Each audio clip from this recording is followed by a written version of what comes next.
Afro, the coldest samurai. YouTube, please don't copyright my shit. Please don't copyright my shit. So why they fighting, the bad shorties out here watching from a distance. So she calls up DJ Noodle Barnacle and tells him, "Play my shit, baby." So bro pulls out his mixtape and said, "I'm about to go platinum with this." And they end up getting jumped by the damn Foot Clan.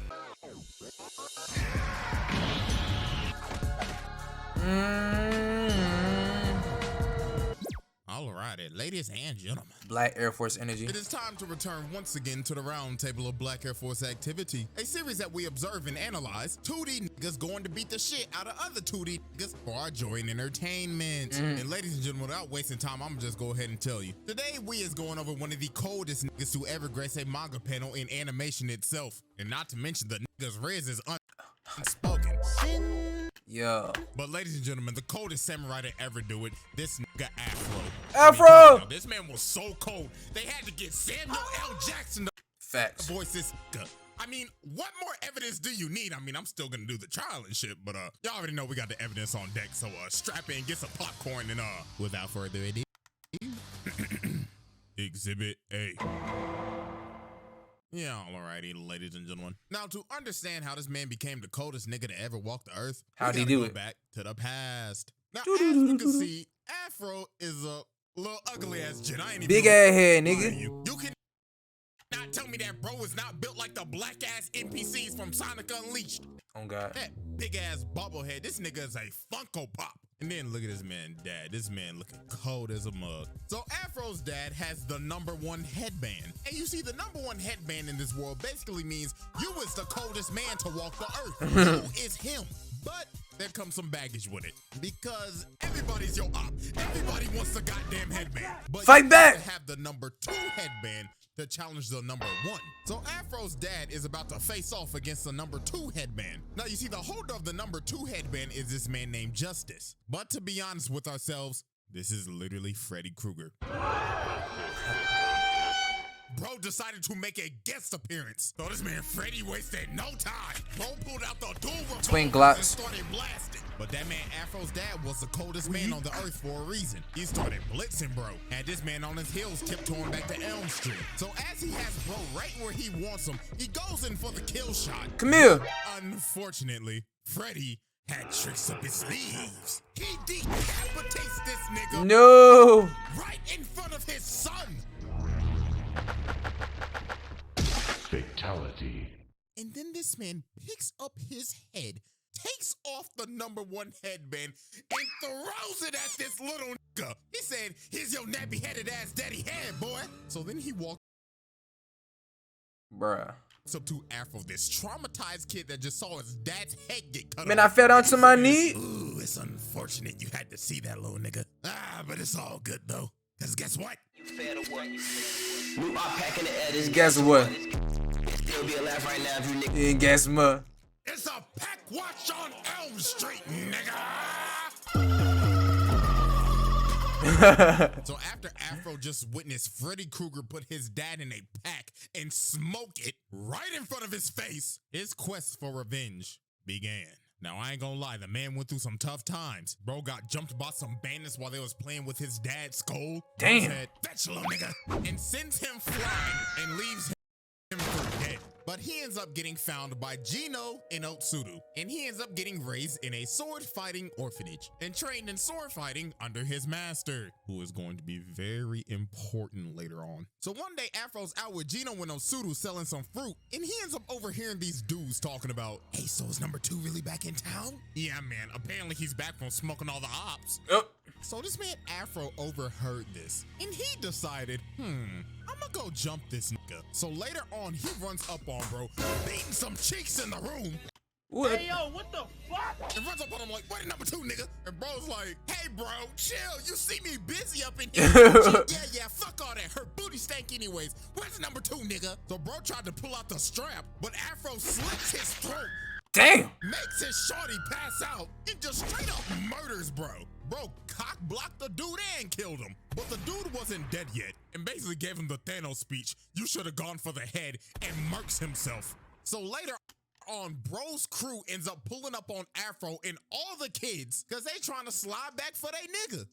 On some kids? So they pull up on Afro and straight up surround him. They are really about to jump a little kid. They said, we sliding for background character 384. So Afro said, all right, then bet. So he started drinking his lemonade, threw the lemonade at bro, and used it as a distraction to take his sword and decapitate bro. What the fuck? Spat his hot ass breath in this dude's eyes, cut off dude's arm, makes this guy kill his own teammate, slices this grown ass man in half, but then Gollum comes behind him and grabs him and starts saying, my precious. But Afro headbutts him, bro misfires and gets a betrayal. But then this ugly bum right here ends up whacking him. This Pirates of the Caribbean reject looking motherfucker.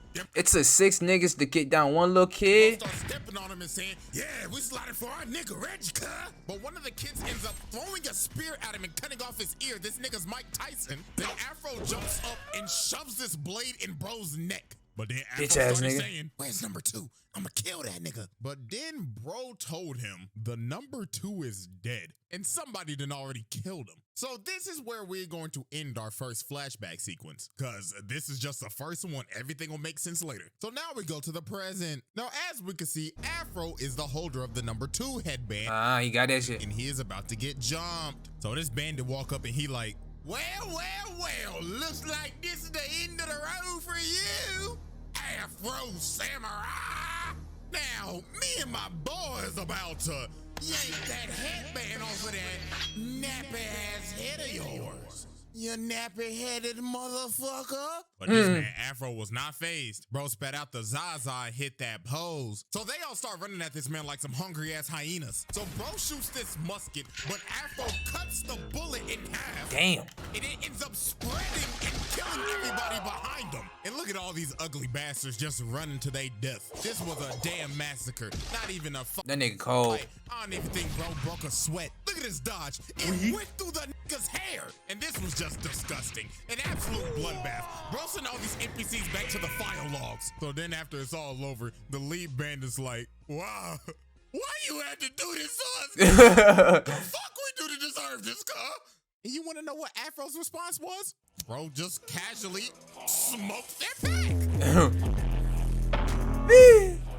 Bro said, rip bum ass nigga. Then after that, he went to his imaginary friend Ninja, and bro said, hey, pass that shit, nigga. And look at his monstrous inhale. Bro said, God damn. So after that massacre, word starts spreading out that back in town. Everybody in this bar is shook. They like, boy, ain't no way in hell that nigga real. And I know everybody in this bar gotta be high as fuck. It is smoky as shit. Probably smells like straight Black and Miles gas in a 2-pack of ass. So this man Afro walk in here and all these sketchy ass motherfuckers are shook. So he walk up to the fine ass bartender, I ain't gonna lie. So she like, hey, how you doing, baby? What you feeling today? Henny, Patron, Crown, Bacardi? I could make a mean ass mojito, nigga. So you think Afro would get a mean ass drink, like just straight Hennessy straight out the bottle? You know what bruh said? Lemonade, ice, cold. Nigga, what? What? Embarrassing. So everybody like, hey, what the fuck, old soft ass nigga? Look at this big black nigga looking like Balrog. Bro slams the glass of lemonade and he's like, yo, pussy ass nigga, you must drink a man's drink, huh? But Afro lifted up his hand and Shawty was like, another one? On his tab? So then Big Boy tried to swing at him, but Afro backhands bro and sends him in the spin cycle. And look at this unspoken Riz. She was like, God damn. So Afro pulls out this crazy ass looking straw. And she's like, damn, you cold as hell. Took a mean ass sip and said, and after that, it was raps. The bartender was ready to give up the poom poom.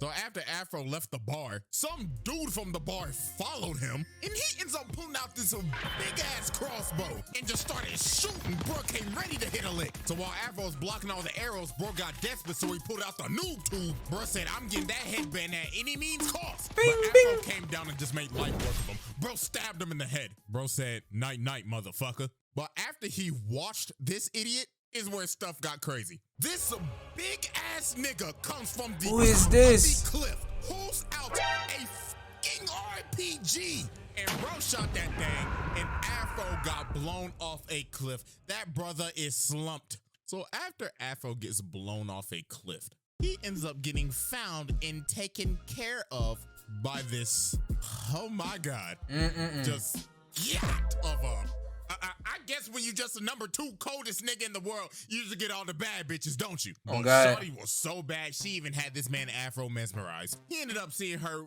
butt booty naked. She looked at him like, hey. And just looked at her and said, yacht.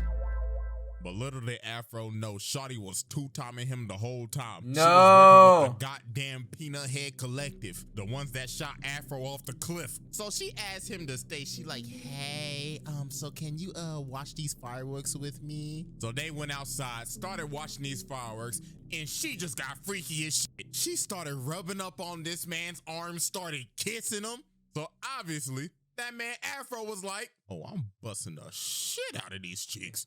And yeah, you know what happened next. Turn on the R&B music, nigga. Think about you, girl. These are my hands, YouTube. These are my hands. As you can see, I'm just clapping to congratulate a young nigga for getting some ass. So after Afro dropped off the BBC Glizzy Destruction, Shorty said, all this, I can't do this no more. She ends up betraying the League of Peanut Heads because she was like, nah, I can't do this. The BBC too good. But actually the reason was, this is actually his childhood friend Otsudu the whole time. The one that straight up found him when he was left for dead. And she said she wanted to watch the fireworks with him before she died. So while they having this sentimental ass conversation, they end up getting ran up on by the ops. So Afro's telling this shawty, you need to get the stepping button.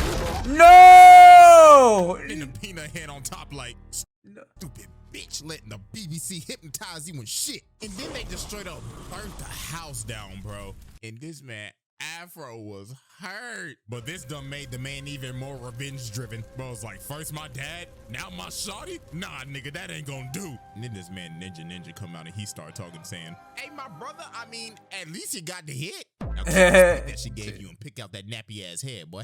So Afro goes up and runs up on the Empty Seven clan, or basically what I've been calling them the whole time, the League of Peanut Heads or the Peanut Head Collective. I mean, they basically the League of Shadows with peanut heads. But anyways, they ended up making a robot clone of this man. Look at his blood, his face, and his doppelganger. Bro doing the same thing that he doing. So Afro started getting into it with the Afro bot, but I ain't gonna lie, Afro was getting whooped. And then the Peanut Heads on top like, yes, my brothers, witness that nappy-headed ass nigga get his ass whooped. But that man Afro had to lock in, so that man had to unlock the earliest form of Ultra Instinct, but we ain't know what the hell to call this back in 2007, so he unlocked the power of Bob and Weave. And look at his elegant ass jump. Then he just slices bro right down the middle. Made light work of that phony ass AI. So later on, while he's basically raiding their palace, he ends up running up on this one peanut head, and bro is just sitting there with some damn headphones on his head. I don't know what bro listening to, but it sounded like he listened to some Cardi leaks. She suck on my dick. What? I put out her back. What? Yeah. Look at the floor. Look at BBC. What? Then bro just starts pouring some tea, then just starts bowing down saying, please just let me listen to my Cardi leaks in peace. So Suck on my dick. Afro passed him, he ends up running up on the big ass dude that shot him off the cliff. But Afro made short work of this bozo. Bro came from the roof and said, this is for my shawty.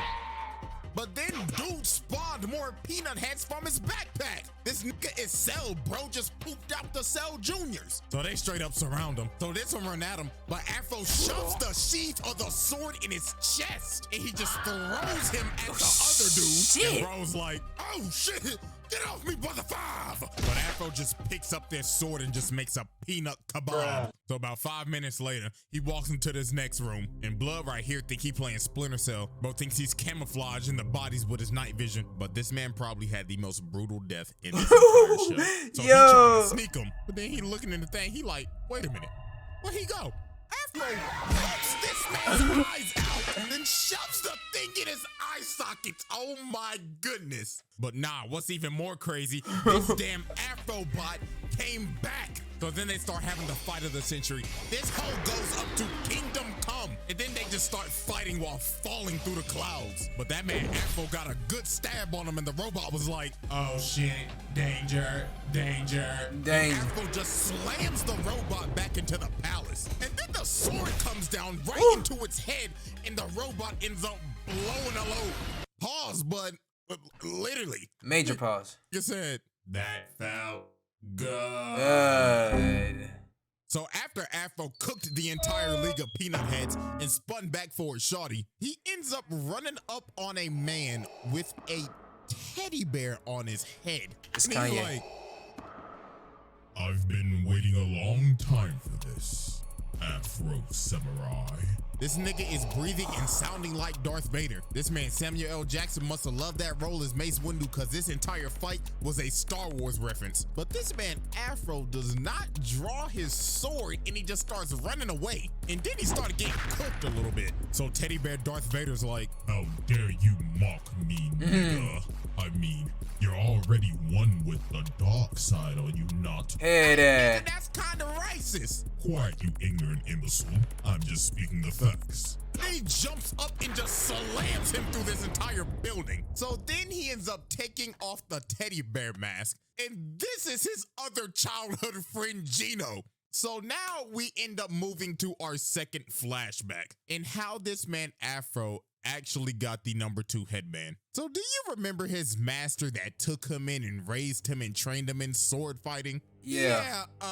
Brody had the #2 headband the whole time. But this man Afro said, I do not care if you are my master. I need that musty ass headband, nigga. And he's like, do you dare fight me, boy? I raised you. I was the father that stepped up. But all these bandits end up running up on them and all they students, because everybody wants that #2 headband. But it was a literal bloodbath. All of Afro's friends just started dying.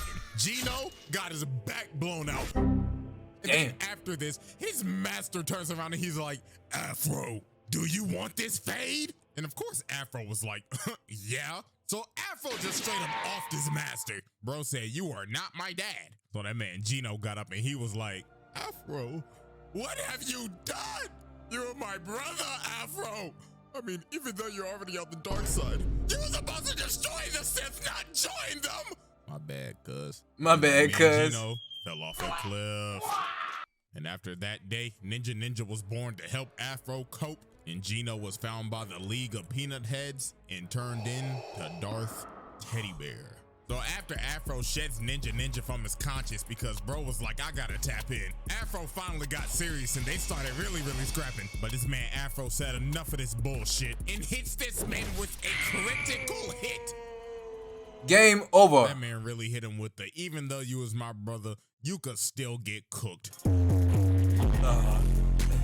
RP bestie. Piss, bozo. So finally, after all the long years in the rampage this man has gone on, Afro is now about to slide for his pops. This man Justice, aka Freddy Krueger, just sitting here looking malnourished as fuck, looking like a dried sponge. Get that man Start some food. saying, about damn time, little nigga. In all honesty, I was getting bored. But it looks like your black asses finally came to spin for your pappy. So Freddy jump up and shoot him and told him, Damn. ready to join your daddy, nigga. So this man just started blasting, bro. This nigga has a infinite mag. He hasn't reloaded once. My bad, double down like Max Afro got Payne. in close and cut off his arms. But this man Freddy said, you've fallen into my trap, dumbass. And it is finally revealed how this man killed Afro's dad. Bro has a third arm in his back. But Afro counters it and slits bro's throat, and that nigga's head is hanging on for dear life. But obviously, It's not over. Not that easy to kill Freddy. Bro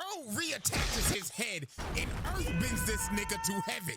So bro thinks he stabbed him through the head, but bro's aim is garbage. He stabbed him through the afro. So Afro comes down and shish kebabs this nigga. Fatality. And that man Afro finally became the coldest nigga in the land for now. Alrighty, ladies and gentlemen. Now, as you could tell, that was a long-ass Exhibit A. To be honest with you, that's the only shit bro needed. But Exhibit B stands for bonus. I mean, come on, who doesn't want a little bonus exhibit from yours truly? So after you know the whole main story happens, there's a movie after this where some bad bitch comes and tries to fuck up this whole nigga's life. And she is also another one of Afro's childhood friends. Why is all of his childhood friends trying to Can't kill keep him? doing this to me, man. Taking the #1 headband from him and ends up resurrecting this man's dad. But What we are going to be focusing on is actually none of that. There is a certain fight in this movie that will deadass make you question your morals. And you will realize, even though this man Afro is the protagonist, this man is no damn hero. So since Afro lost the #1 headband, Afro had to go and search for the #2 again. So later on, while he's on his journey, he runs into some motherfucker looking like he just got off the set of Pocahontas kidnapping some kid. But obviously, bro started shitting bricks when he realized, oh shit, nigga, that's Afro. So bro tried to shoot him with his shorty, but that man got cooked in like 0.5 seconds. Blood got his face sliced off. So then this man's dad comes. And he's like, hey bro, I appreciate you saving my kid and everything, dude. Judging by your appearance, are you here for Rolling Loud, bro? What? You got to be. Come on, bro. Let's go get some drinks before the concert. And this man was not lying. While Afro was getting drinks with this man, these motherfuckers is dead ass having a music festival. Look at the dude right here, bro. Like, yo, y'all know what the fuck going on? It's your boy DJ Noodle Particle in this motherfucker. Make some motherfucking noise. Man. I know yo bitches and niggas to get the fucking jumping. Let's get it.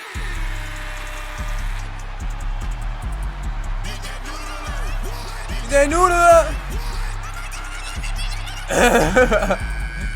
So while everybody's outside right now enjoying Rolling Loud with DJ Noodle Barnacle, Afro's in here with the mystery man. So bro's like, cheers, brah. Watch me shotgun this shit. Damn. So while they continue to talk, the man says, you know, dude, he's not even my real kid, man. You see, his father died to a nigga with an afro.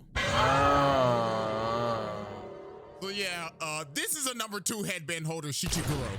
But see, here's the thing. Bro actually has good intentions because he wants to hide the #2 headband to stop the bloodshed. But this man Afro did not care at all. Bro will stop at nothing to get that musty ass headband. So they go outside and they about to duel. So Shichiguro's like, you know, bro, I really thought we could have been good friends, bro. But bro. your vengeance blinds you, bro. Not cool. So they start to scrap, and it looks like these dudes are just dead even. So Afro tries to land a strike, but bro stops it with chains on his forearm, and he just got this big ass chain hanging. Bro got all this ice. This nigga Karapika. All bro missing is a shovel.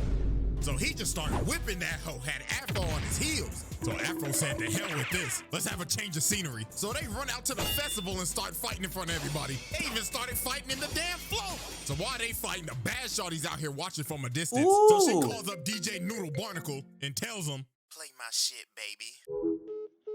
so bro pulls out his mixtape. Nigga said, I'm about to go platinum with this. And they end up getting jumped by the damn Foot Clan. I guess this man Shredder said, y'all better get ready for my trial. So this man Afro had to deal with these middle of the boss fight NPCs. So after these two literally murder the entire Foot Clan, Chichiguro's like, let's go ahead, finish this off, brah. Mano a mano, bro. Mano a mano, they bro. scrapping again, and they are still dead even. But dirtiest tricks I have ever seen. DJ Noodle Barnacle drops from the float.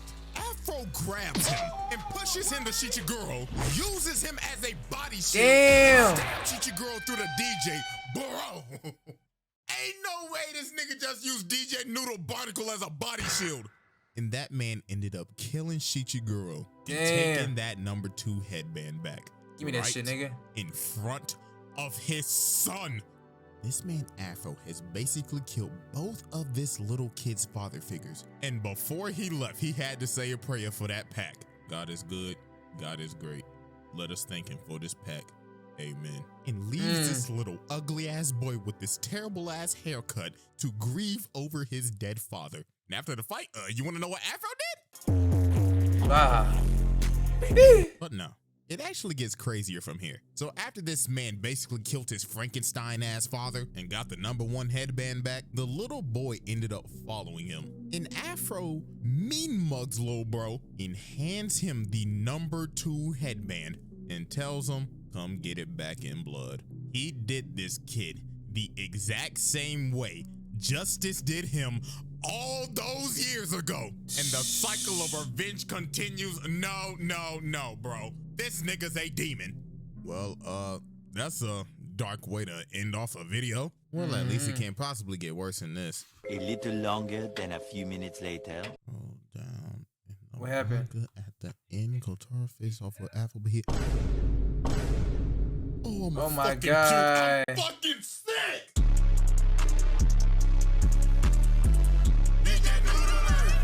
Yeah, Shawty told me she believe nothing, she don't really ever